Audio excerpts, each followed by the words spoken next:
할렐루야, 청해교회 신용훈 목사입니다. 오늘 성경 말씀 창세기 12장 보겠습니다. 12장입니다. 여호와께서 아브라함에게 이르시되 너는 너의 고향과 친척과 아버지의 집을 떠나 내가 내게 보여줄 땅으로 가라. 내가 너로 큰 민족을 이루고 내게 복을 주어 내 이름을 창대하게 하리니 너는 복이 될지라. 너를 축복하는 자에게는 내가 복을 내리고 너를 저주하는 자에게는 내가 저주하리니 땅의 모든 족속이 너로 말미암아 복을 얻을 것이라 하신지라. 이에 아브라함이 여호와의 말씀을 따라갔고 룻도 그와 함께 갔으며 아브라함이 하란을 떠날 때에 75세였더라. 아브라함이 그의 아내 사레와 조카 롯과 하란에서 모은 모든 소유와 얻은 사람들을 이끌고 가나안 땅으로 가려고 떠나서 마침내 가나안 땅에 들어갔더라. 아브라함이 그 땅을 지나 세겜 땅 모래 상수리 나무에 이르니 그때 가나안 사람이 그 땅에 거주하였더라. 여호와께서 아브라함에게 나타나 이르시되 내가 이 땅을 내 자손에게 주리라 하신지라. 자기에게 나타나신 여호와께 그가 그곳에서 제단을 쌓고 거기서 베델 동쪽 산으로 옮겨 장막을 치니 서쪽은 베델이요 동쪽은 아이라. 그가 그곳에서 여호와께 제단을 쌓고 여호와의 이름을 부르더니 점점 남방으로 옮겨갔더라. 그 땅에 기근이 들었으므로 아브라함이 애굽에 거류하려고 그리로 내려갔으니 이는 그 땅에 기근이 심하였음이라.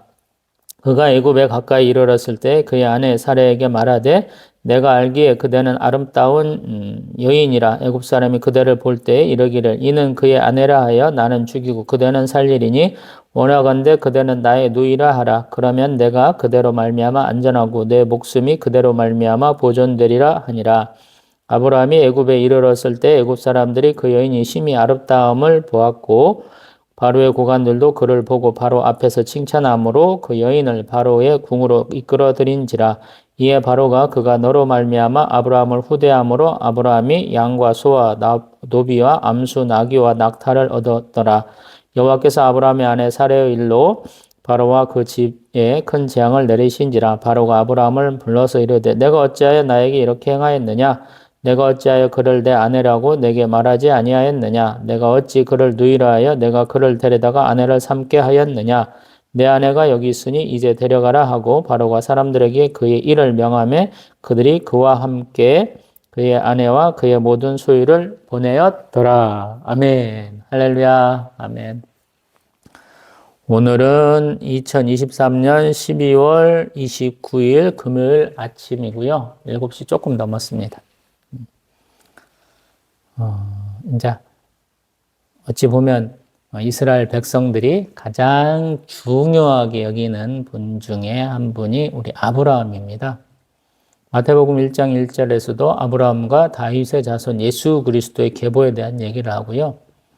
또 요한복음 우리 8장에 가면 자신들이 아브라함의 자손이라고 얘기하는 장면이 나와요. 그래서 우리 이스라엘 백성에게 있어서 가장 중요하신 분이 제가 어제 조금 제가 가지고 있는 자료들을 조금 찾았더니 우리 성지순례 갔을 때 얻었던 자료가 하나 있더라고요. 굉장히 길죠. 엄청 길어. 이게 이스라엘 그 위성 지도예요. 위성 지도. 이게 이제 이쪽 지역이 헐몬산. 잘은 안 나오는데 이쪽에 이제 헐몬산, 이게 이제 갈릴리 호수 쭉 내려오면 사해. 이 카메라로 보니까 별로 이렇게 좋지는 않네요. 지금 그래도 간단하게 이제 얘기는 해봐야 되죠. 여기 갈릴리 위쪽, 이쪽에가 예수님 주로 사역하시던 우리 가버나움 뭐 이런 쪽 팔복교회 뭐 이런 팔복산 이런 데가 있고요. 여기 이제 자세하게는 안 보이는데 이게 지금 현재 사회고 지금 뭐 각종 뭐 무슨 광물들 채취한다고 이렇게 이제 나누고 있고요. 예전에 하면 이 요단강이 굉장히 유역이 넓었던 것 같아요. 사해도 더 넓고 근데 수량이 많이 줄어들면서 이것이 점점 좁아지고 있다고 그러죠. 그래서 이쯤이 아마 여리고쯤인데 여리고에서 이제 이렇게 위쪽으로 올라와야 예루살렘에 있어. 근데 예전 같으면 이게 다 수량이 풍부해서 아마 이게 다 물길이었을 텐데 지금 가면 별 볼 일 없어요. 정말로 이게 무슨 강이야 하는 정도가 되더라고요. 예수님 세례 베푸시는 그 장면을 생각하면서 좀 큰 강에 서지 않았을까. 또 이스라엘 백성들 여호수아 때 언약궤 먼저 지고 제사장들이 건널 때 보면은 뭐 홍해를 건넌 것만큼이나 좀 장엄한 장면으로 그리잖아요. 근데 그때는 우기라서 멀리 막 물이 콸콸콸콸 넘치는데 저쪽에 쌓였다라는 표현도 하기도 하지만 지금 가면 그냥 냇가입니다, 냇가. 폭이 몇 미터 되지도 않아요. 하도 상류에 뭐 댐들이 설치되어 있고 이스라엘은 물 부족 국가이기 때문에 갈릴리 호수에서부터 물을 쫙 이렇게 송수로를 잘 뚫어놓고 쓰고 있죠. 이스라엘이 뭐 여러 가지로 뛰어난 나라긴 한데 그 중에 하나가 물 관리 시스템을 참 잘 해놨다 그래요. 우리나라도 그러한 이제 관계 농업을 많이 하는데 이렇게 호수를 쭉 빼가지고 그 호수에서부터 물이 한 방울씩 원하는 그 식물한테 떨어지도록 똑똑똑똑 떨어지게 하는 그걸 굉장히 잘한다고 그래요. 뭐 이집트에 가니까 그런 시설이 있고 우리 뭐 이스라엘 가니까 곳곳에가 다 그렇게 하더라고. 우리 같으면 물 줘 그러면 사수차 같거나 아니면 옆에다가 수도전이 있으니까 수도전에서 물 뽑아갖고 쫙 줄 텐데 그 사람들은 그렇게는 안 주더라고. 물값도 비싼 곳이라. 다시 본문 얘기해 봅니다. 아브라함은 지금 누구의 자손이냐면 셈 자손이죠. 자기 아버지 데라의 자손이죠. 제가 지난 시간에 말씀드린 것처럼 지금 셈 이후로 가장 자녀를 얻을 때 늦게 얻은 분이 누굽니까? 그러면 데라예요. 데라. 70세에 얻었어요.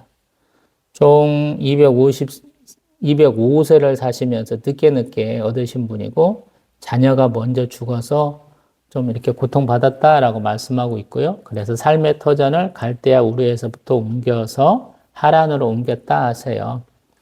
이 하란의 지명은 빛난다라는 뜻이 있다고 그래요. 빛나는 거예요. 응? 그래서 저는 그런 생각도 해봤어요.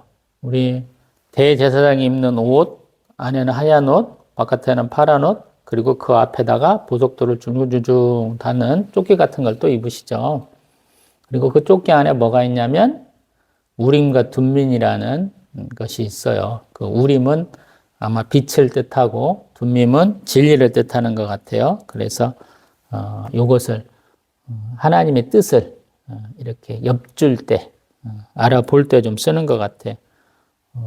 모세가 참 뛰어난 게 뭐냐면 하나님과 대면해서 얘기를 했고요. 그런 분이 많지 않아요. 나중에 가서 뭐 엘리야 선지자 정도 하나님의 뒷모습을 보는 정도 이렇게 되지 직접적으로 대면하지는 못해요. 그러면 하나님의 사자들하고도 만나는 것도 사실은 이 사람들은 하나님과 대면한다 그래요. 우리하고 생각이 좀 다른데요. 하나님이 파견하신 사자, 선지자를 하나님을 뵙는다, 천사를 뵙는 것을 하나님을 뵙는다 이렇게 표현을 해요. 그래서 우리는 하나님 만난다 그러면 내가 직접 하나님 만나야지 이런 분들 많잖아요. 그러다 보니까 제가 처음 신앙생활 시작할 때 본격적인 신앙생활 할 때 보면 2006년 정도에 여자 집사님이 나 꿈에 예수님 만났어요 그러는데 대단하다. 나는 꿈에라도 하나님 한번 만나보고 싶은데 근데 여태껏 한 번도 못 만나봤어요. 뭐 환상은 좀 두어 차례 경험한 것 같기는 해요. 잠깐. 근데 그것이 과연 맞는 것이냐라는 거예요. 하나님 만나기 굉장히 힘들어요. 성경에서 그런 분이 별로 없어요. 그래서 제사장조차도 하나님의 뜻을 알려면 결국에는 우림과 둠밈이라는 이러한 것을 사용했다라는 거예요. 이것의 흔적이 어디로 가냐면 또 요한계시록에 가면 우리 서머나 교회 다음에 우리 버가모 교회 때 하나님이 만나고 흰 돌을 주신다 그러거든요. 그 방만 조금 한번 보면 2장 17절 버가모 교회에다가 만나고 흰 돌을 주신다 그래요. 이 흰 돌은 우리 이제 그리스에서는 가편 투표를 할 때 뭐 흰 돌인가 뭔가를 쓴다고 그래요. 그래서 그 돌로 이렇게 이제 뭐 무죄 여부도 가리고 또 그 다음에 또 재판에서 쓰기도 하고 그래요.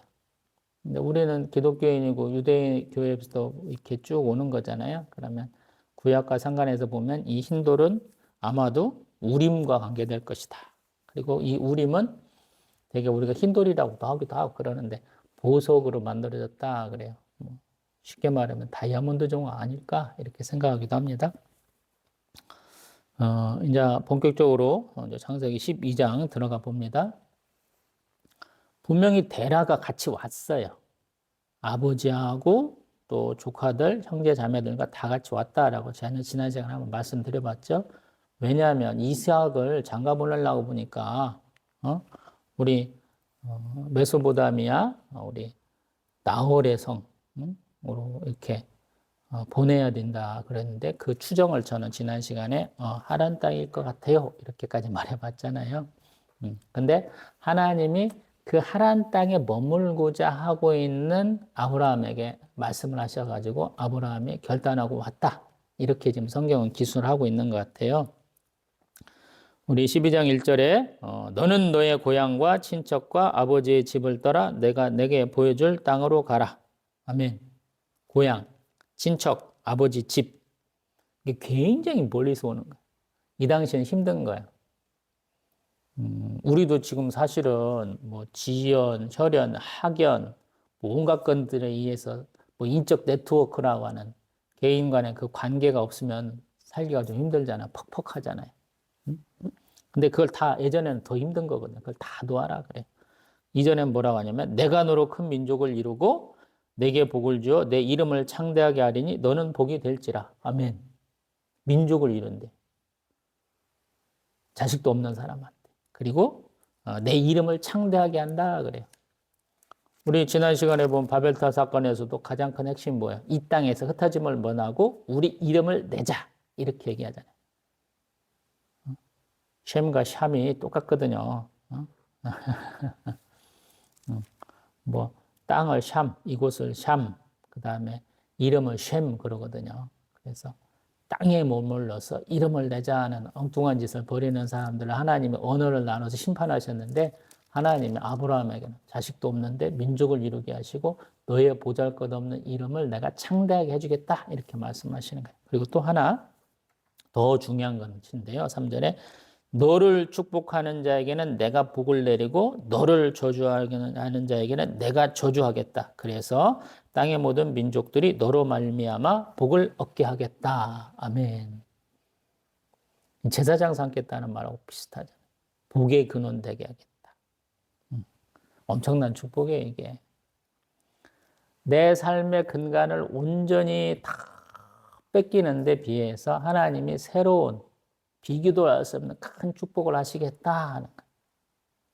그래서 하나님의 말씀을 믿고 따라가는 거예요. 참 대단하죠. 이런 사람 쉽지 않아요. 그래서 우리 목사님이나 전도사님들이 대단하신 거예요. 저도 가끔씩 보면 아우 목사님 설교가 시원찮아요. 왜 목사가 설교하는데 목소리가 작아가지고 그러냐고. 왜 읊조리고 있냐고. 옷은 왜 그러냐고. 키는 왜 그러냐고. 어떤 분은 장애 있는 목사님도 있는데 장애 갖고 또 따지기도 하고 온갖 것도 갖고 따지는데 그분들 그거 하려고 얼마나 힘들었겠어요. 저조차도 그러거든요. 세상에서 좋은 집 가지고 계시고 좋은 차 타고 좋은 직업 가지신 분들한테 아유 할렐루야 그러긴 하고 있는데 그분이 나를 미워할 때 어떤 때 이런 생각도 들거든요. 야 내가 너만큼 열심히 안 살았겠어? 라고 얘기하거든요. 1년에 5천만 원씩 들어가요. 개척하고. 지금 9년 차예요. 4억 5천만 원이에요. 기본적으로. 교회와 가정에 싹 쓰는 돈 합쳐서 5천만 원 좀 생각하면 돼. 쉽겠어요, 그게? 어떤 사람이 하나님을 위해서 1년에 5천만 원씩 쓸 수 있겠어요. 그래서 목사님들이 대단한 거예요. 특별하게 개척교회 목사님들이 더 대단한 거예요. 어떤 분들은 자기의 어떤 직업도 있어서 하시지만 저는 그냥 하나님이 시키신 것이 있겠거니 하면서 있는 거 다 까먹고 빈털터리 내가면서 여기까지 버텼는데요. 하나님이 감동 따서 그렇게 사시는 거야. 어떤 분들은 뭐 그런 분도 있더라고. 우리 장로님 중에 한 분은 교회가 큰 어려움이 있었어요. 뭐 다툼이 있어갖고 교회가 막 이렇게 갈라졌어요. 그러다 보니까 장로님이 70세에 은퇴를 하시고 신대원으로 오셨어요. 와, 70세에 넘어갖고 신대원으로 오셨더라니까요. 그분은 신대원 졸업하고 뭐 강도사가 된다든가 목사가 된다든가 그런 게 목표가 아니고요. 목사가 어떻게 만들어져가고 어떻게 교육받는가 보겠다고 오신 분이더라고요. 그래서 참 부끄럽더라고요, 그분한테. 또 제가 고향이 김제인데 그분은 전주 분이에요, 또. 그래서 참 부끄럽더라고요. 자, 이제 또 신앙 얘기, 성경 얘기 해봅니다. 그때 아브라함이 하나님 말씀에 축복을 받고 출발할 때가 언제냐면 하란 떠날 때가 75세. 대단하죠. 인생을 거의 지금 마감해 갈 때인 것 같아요. 왜냐하면 그 사는 우리 그 기간이 점점 줄어들어요. 우리 불행하게도 에벨 때는 뭐 464세까지 사셨지만 벨렉 때는 239세로 줄어요. 그것이 나올 때 오면 더 줄어요. 이게 이제 우리 데라의 아들이 아니고요. 데라의 아버지 나홀 얘기예요. 나홀은 148세밖에 못 살아요. 우리가 기대 수명을 생각할 때 부모님이 언제까지 사셨어? 이걸 생각을 하잖아요. 저는 뭐 어머님 거의 90세에 대해서 돌아가셨고 아버지도 90세를 넘겨서 돌아가셨기 때문에 내가 두 분들 성향은 닮으면 오래 살 수 있겠거니 했는데 작년에 수술하고 나서 그 기대를 완전히 버렸어요. 어머님은 소식하는 편, 고기도 별로 안 좋아하시고 또 농사를 오래 하셨던 편이시고 근데 고지혈증, 뭐 갑상선 온갖 것들 다 고통받으신 분이고 뭐 눈도 안 좋으셔갖고 나중에는 거의 보이지도 않은 분이고 아버지는 그나마 건강하셨다 그러는데 말년에는 저희 형님이 굉장히 고생하신 이유가 6개인가 이렇게 계속 돌아다니다 하도 아프시니까 치아, 뭐 눈, 뭐 이렇게 어떤 때는 뭐 피부병도 잔뜩 있고 신장 문제 있고 다 생기시더라고. 어쩔 수 없더라고. 나이가 드시니까. 그래서 나는 건강해야 되는데 그랬는데 자꾸 누나들이 운동 좀 해. 그래서 올 봄부터 걸어서 지금 올 겨울은 좀 잘 지내고 있는 것 같아요. 어제는 그냥 갑자기 오한이 막 쫙 들어서 조금 고생하긴 했는데 그래도 하나님 복 주셔서 건강하게 깨가지고 오늘 또 이렇게 동영상 촬영하고 있습니다. 근데 갈 때 일행들이 있어요. 당연히 자기 아내는 가야 되고 또 장조카를 보내는 것 같아요. 그래서 이 가정이 화목하다 제가 데라의 가정이 화목한 것이 아닌가 이런 생각을 해봐요. 왜냐하면 아버지 혼자 둘 수 없으니까 우리 둘째 아들 나홀이 아마 아버지와 머문 것 같고 그 다음에 뭐 누나들이나 시집가면 되니까 막둥이 우리 조카 롯은 그러면 큰아빠 따라가라 이렇게 된 것 같아요. 그래서 세 식구가 이제 우리 가나안 땅으로 오게 된다라는 거예요. 그래서 정착한 땅이 세겜 땅 모래 상수리 나무 아래 이렇게 왔다는 거예요. 왜 상수리 나무가 들어갈까요? 그러면 이 땅이 좀 촉박하다가 제가 말씀드려봤죠. 그래서 특징적인 나무가 있어요. 뭐 상수리 나무, 에셀 나무, 뭐 무화과 나무 이런 얘기들이 많이 나와요. 왜냐하면 그것이 굉장히 그 지역의 특징적인 나무고 그래서 그것을 사람들이 기억했다라는 것이거든요.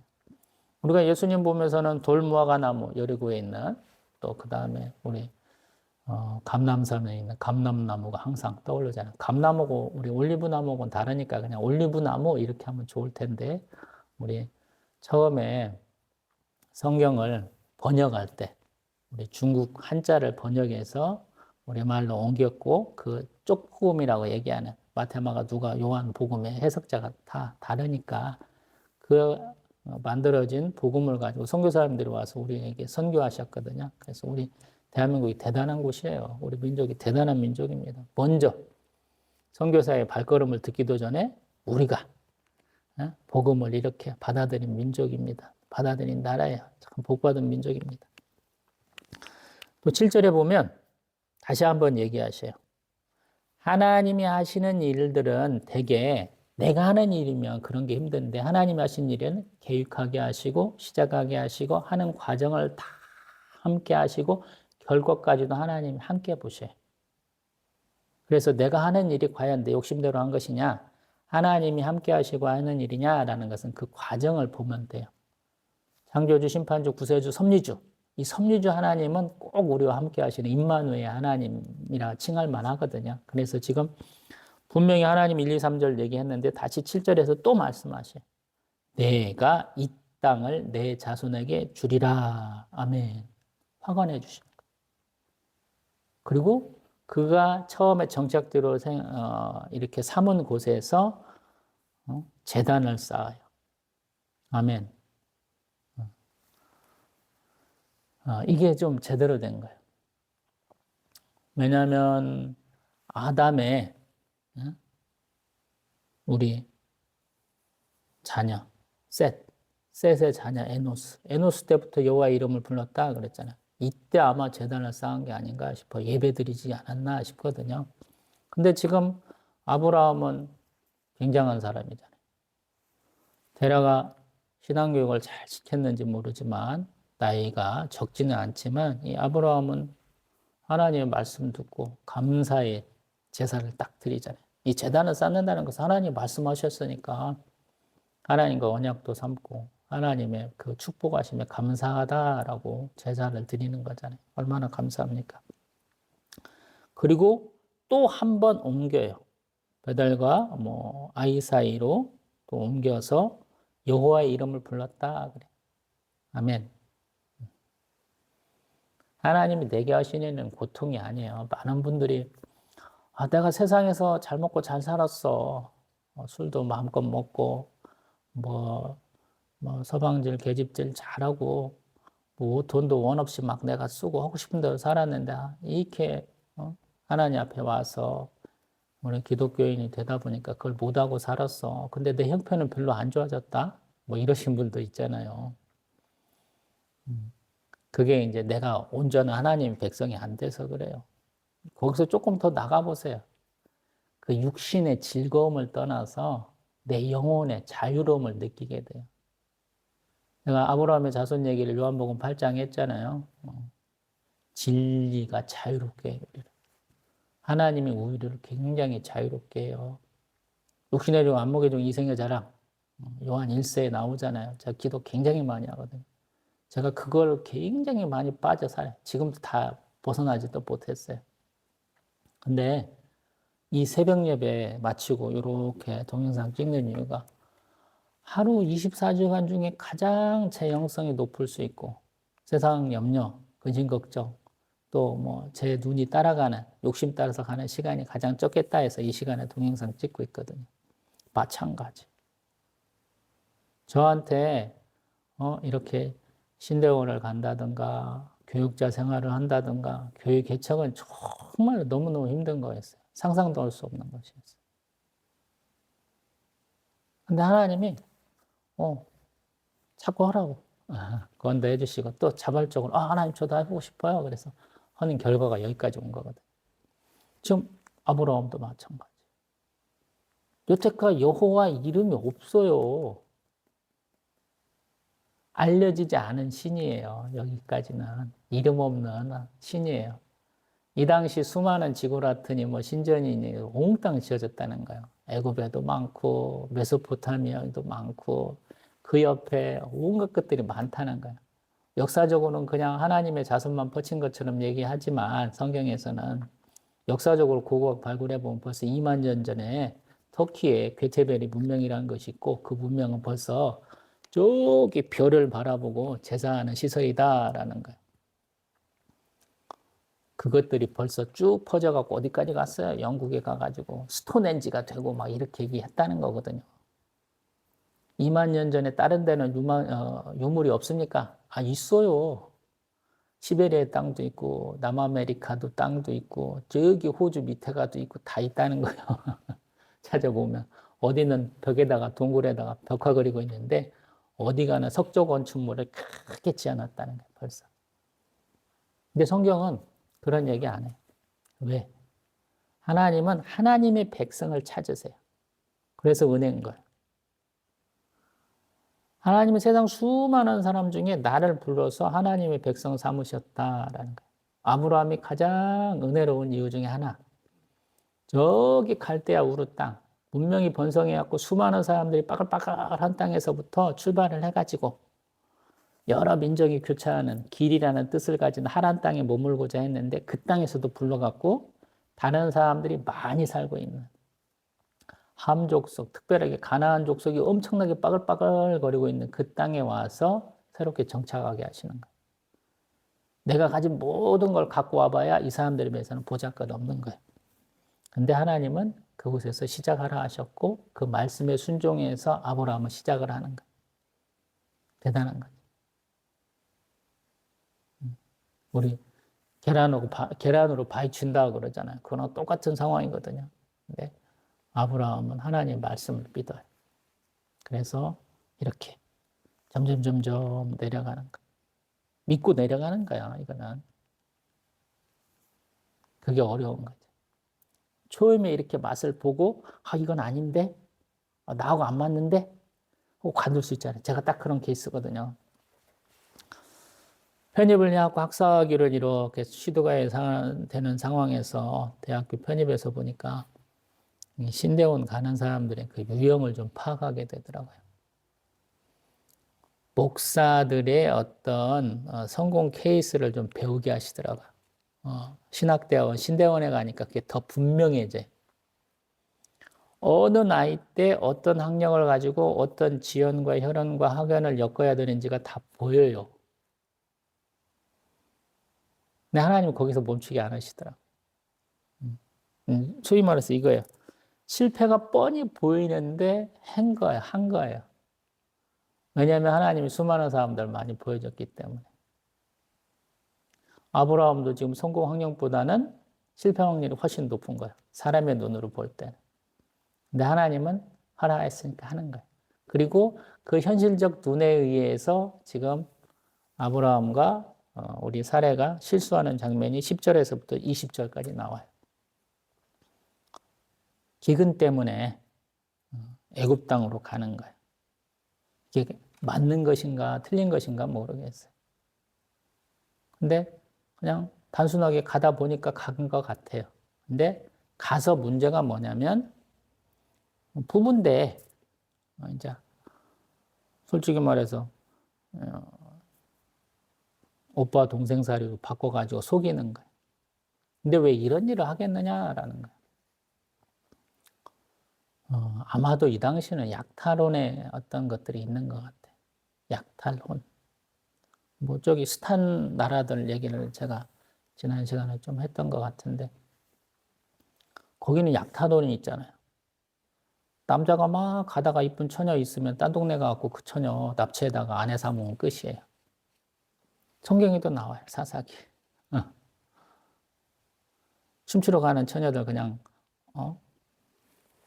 업고 와서 아내 삼으면 돼요. 베냐민 족속 600명밖에 안 남았기 때문에 그 종족을 살리려고 아내 없는 사람 그렇게 해라라고 이렇게 얘기하잖아요. 그래서 살고자 하는 것 같아. 부부라고 그러면 아브라함을 죽이고 이렇게 사례를 데리고 갈까 봐. 근데 어찌 보면 좀 하나님과 아브라함의 관계가 그렇게 연륜이 있는 관계, 오래된 관계가 아니다라는 생각이 들어요. 그렇기 때문에 하나님에 대한 신뢰가 없었기 때문에 이런 것 같기도 하고 하나님은 그래, 네가 나를 아는 시간이 좀 없었던 것 같아. 그래서 내가 너 한 번 눈 감아줄게 이러시는 것 같기도 하고 그래요. 은혜로운 장면은 아니잖아요. 정말로 결혼해서 긴 시간 고통받았는데 그 시간을 자신의 목숨을 위해서 또 단절한다. 이게 쉬운 게 아니잖아요. 여기는 이런 식으로 하면 이혼 한 번 더 하는 거잖아요. 우리 20장에 가면 또 아비멜렉 왕이 있는 그랄 땅에 가서 또 한 번 또 이 짓을 또 한 번 또 하거든요. 그래서 아브라함 믿음 참 좋아. 근데 한편으로 보면 참 개떡 같은 놈이야. 이렇게 얘기할 수도 있거든요. 아무튼 이 결과가 조금 이상하게 바뀌어요. 왜 그러냐면 65세예요. 지금 아브라함과 사례는 대략 한 10살 정도 차이 난 것 같아요. 65세인데 세상 사람들이 너무 예쁘다라고 그러는 거예요. 이게 가능한가 싶기도 해요. 근데 참 놀랍기도 합니다. 이 사례 유전자를 누가 연구할 수 있다면 빨리 연구해야 돼. 65세 세상 사람들이 너무 예뻐 한다는 거거든요. 근데 하나님은 자기 말을 믿고 따라온 아브라함과 사레와 조카 롯을 보호하시죠. 그래서 좋은 아내 얻었으니까 내가 오빠에게 결혼 지참금 줄게 하고 돈을 많이 주고 재물을 많이 줬는데 또 여기서 보면 소위 말해서 17절에 재앙이다 그러는데 대개 재앙은 우리 26장의 이삭의 경우까지도 쭉 보면 자녀를 못 얻게 하시는 것 같아요. 이 재앙 중에 하나가. 남의 아내를 빼앗아서 내 아내를 삼았기 때문에 그 궁중이나 그 사람들한테 뭔가 자녀가 안 생긴다든가 문제가 있다든가 이렇게 얘기가 되는 것 같아요. 그래서 너무 오버하는 거 아니에요? 그럴 수도 있어요. 재앙이라고만 했지 무슨 얘기는 안 했으니까. 그래서 성경에서는 대개 하나님이 자녀를 주시기도 하고 안 주시기도 하는 그런 하나님이세요. 불임의 고통에 대해서 가장 많이 얘기하는 책 중에 하나일 거예요. 우리 사무엘의 엄마 한나의 얘기 생각해 보세요. 우리 삼손의 엄마 아빠 생각을 해보세요. 우리 세례 요한의 엄마 아빠 생각을 해보세요. 엘리야와 엘리사를 섬겼던 그분들의 그 고통을 또 생각을 해보세요. 자녀는 하나님이 주신 기쁨이거든요. 그리고 그 자녀는 내 거 아니에요. 믿는 분들은 제발 좀 자녀를 자신의 소유물이라고 생각하지 마세요. 하나님 것이에요. 공동 소유가 있어요. 그래서 사랑으로 해야 돼요. 우리 잠언서는 그러잖아요. 매도 때리라 어쩌라 그러는데 사랑으로 항상 훈육하라 그러잖아요. 말씀으로 훈육하라 그러잖아요.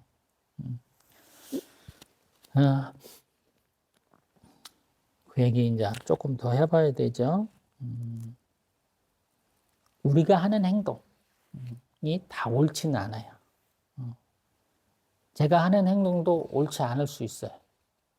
그냥 가정교회 됐으니까 조용히 목회나 하지 못한다 이렇게 동영상 만들어갖고 귀찮게 해 이런 분도 있을 수도 있잖아요. 한번 듣고는 감정상해갖고 에이 이러시는 분도 있을 수 있잖아요. 근데 저는 항상 사무엘하 7장에 나오는 다윗 언역에 나온 하나님 하신 말씀 사람의 매와 인생의 채찍이 되기를 소망을 했어요. 아침 식전이라면 좀 죄송한데 제가 이 사역 얘기를 들으면서 하나님 앞에 하나님 저 똥치는 막대기라도 써주세요. 예전에는 푸세식이었잖아요. 퍼야 돼. 막 항아리도 집에 한참 동안 있었는데 막 사람이 들어가면 막 큰 항아리. 그리고 똥장군이라고 예전에는 그 아버지도 한참 지게짐을 졌기 때문에 어깨가 좀 이상해요. 말려가지고. 그 똥장군이라고 지는 게 있잖아요.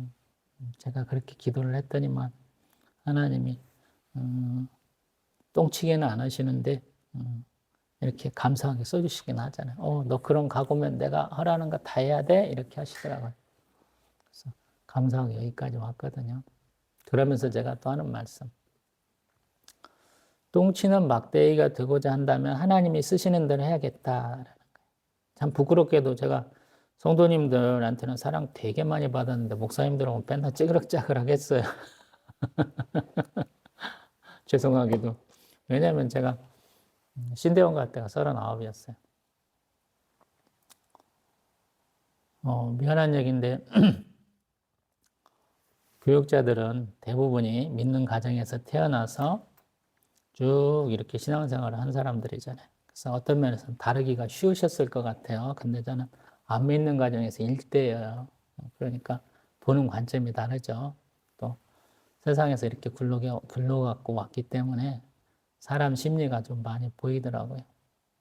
말하는 것과 행하는 것이 다르면 제가 굉장히 싫어했어요. 왜냐하면 저는 이제 인생의 마지막에 왔고 또 제가 이렇게 신대원 준비하는 과정에서 빗길에 차가 넘어지면서 그냥 운전석 쪽으로 그냥 차가 팍 이렇게 섰어요. 그래서 그 운전대 밟고 조수석 문 열고 나온 사람이에요. 저는 감사한 것은 그날 비가 엄청 와가지고 4차선 도로예요.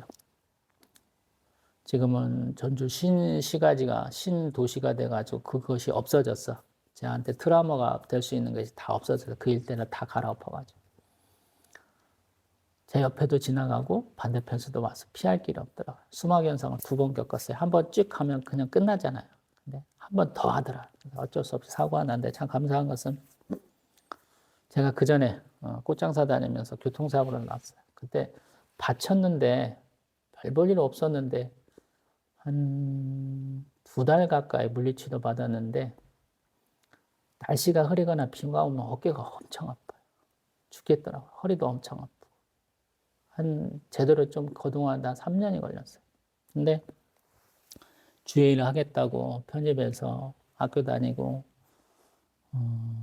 그런 와중에 이제 뭐 알바 겸 해서 과외도 좀 뛰고 뭐 이런 과정인데 하나님 그날 제 어깨를 딱 맞춰주시더라고요. 어깨가 안 아파요, 이제.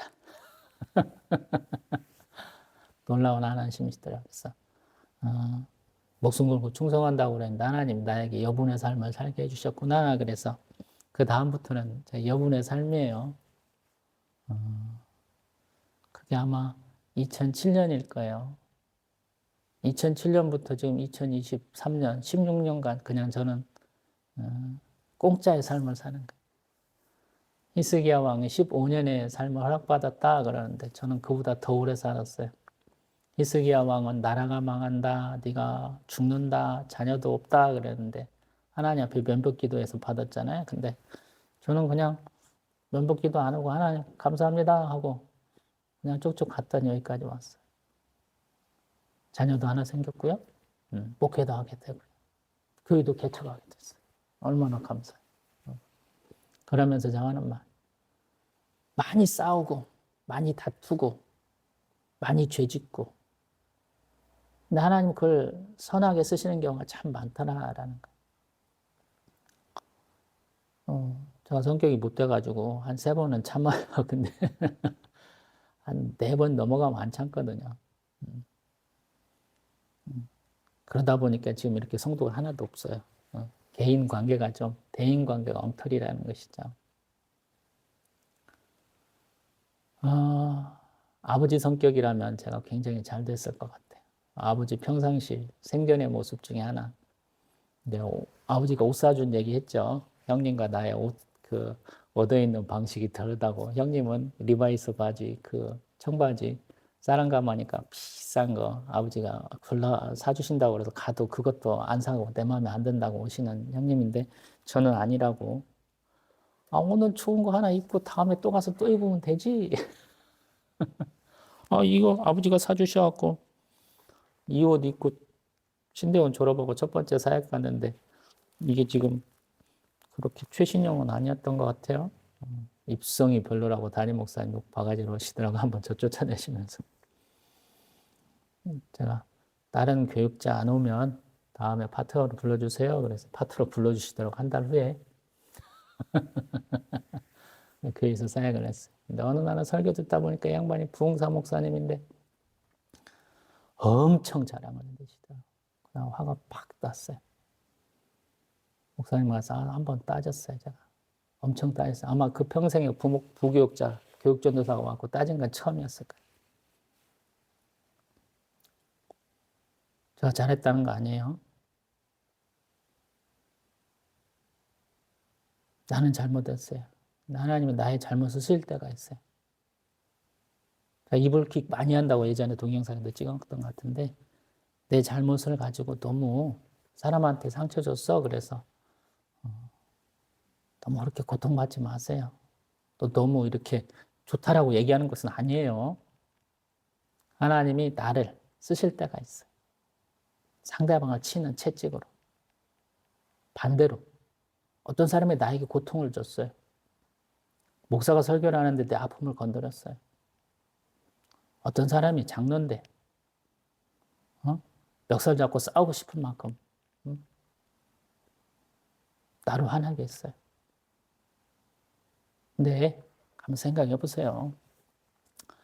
내로남불이라고 나는 잘했어요. 그럴 게 아니고 그분도 하나님이 나를 위해서 쓰실 수 있잖아요. 그래서 한번 반성하라는 거예요. 옆에 있는 사람이 나를 잘하는 사람이 아니에요.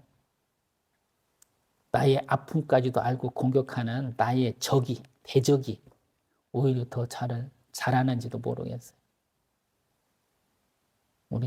제가 싫어했던 목사님들 행동을 제가 따라할 때가 있어요. 소름이 쫙 꽂아요. 근데 그만큼 가까웠다는 거예요.